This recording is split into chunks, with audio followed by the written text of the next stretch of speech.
You're sitting there trying to work, or maybe you're spending time with family, but your mind is running in circles.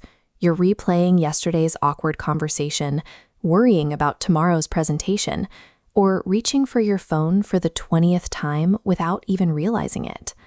Look at this animated diagram of your brain.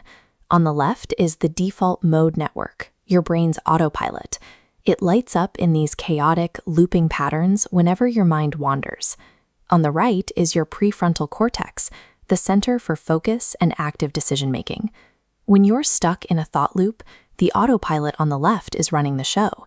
You cannot simply power through this state.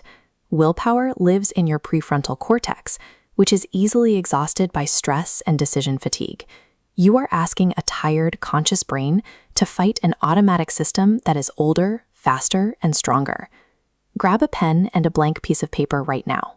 We are going to build a concrete 4-step mental reset action plan. Writing these steps down recruits the motor cortex and visual systems, creating a physical anchor that your mind cannot simply ignore. When your internal focus begins to fade, this external script acts as a backup system, providing the clear instructions your prefrontal cortex needs to stay in command. Step 1. At the top of your paper, write down the specific negative thought loop or bad habit that trips you up the most. Keep it brief. Next to it, categorize that exact thought. Label it explicitly as either a past regret or a future worry. When you name the time frame, you shift your brain out of its default mode and into observation. This simple act of labeling forces your prefrontal cortex to activate, giving you immediate separation and control over the thought. This document shows the next step. Cross out the negative identity label you've attached to that habit. Instead of accepting "I am a procrastinator" or "I have no self-control," write a proactive learning statement, like "I am practicing better decision-making in the moment." Step 2 tackles the behavior itself. Neurologically, you cannot eliminate a bad habit because those well-worn neural pathways expect a reward. Think about what sets off your habit. Write down the specific environmental cue or physical feeling that triggers it. We can map out the solution on a flowchart like this. To reroute the pathway, write this exact formula on your paper. If I notice my specific trigger, then I will take this new substitute action. Writing this if-then protocol takes the guesswork out of the moment. You remove the decision fatigue entirely, stopping the default mode network from hijacking your behavior. Sometimes cognitive logic and written plans fail.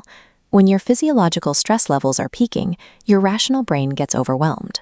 Step 3 is your neurological emergency brake. We use the 5-4-3-2-1 technique to rapidly stabilize your nervous system. You run through a specific countdown: 5 things you can see, 4 things you can touch, 3 things you can hear, 2 things you can smell, and 1 thing you can taste. Processing immediate sensory data forces your attention into the present. It yanks electrical power away from the default mode network, channeling it into active perception. When you feel your heart rate slow down, you have the biological proof that your brain is ready to safely re-engage with reality. Step 4 takes that regulated internal state and applies it outward to your social interactions. On your paper, write down the prerequisite for active listening. Ground the physical body.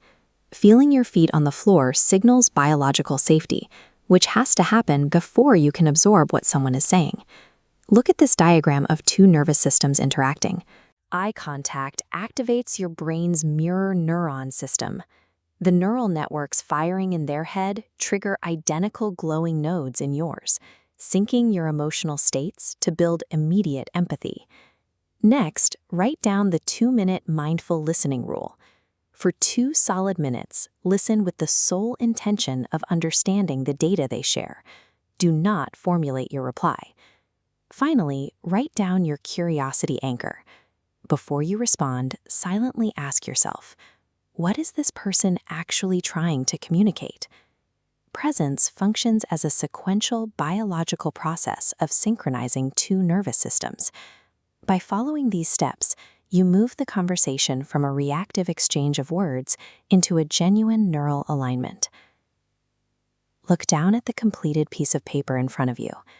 This document integrates a reframed identity, a habit protocol, a sensory reset, and a presence checklist into one actionable framework.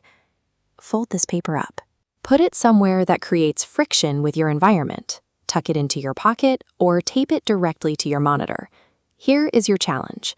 During your very next conversation today, deploy that 5-minute presence exercise. Ground your body, lock in eye contact, and truly listen. Directing your thoughts through written instructions allows you to outsmart your brain's default wiring without relying on the limited fuel of willpower. You have replaced a chaotic internal loop with a deliberate external protocol.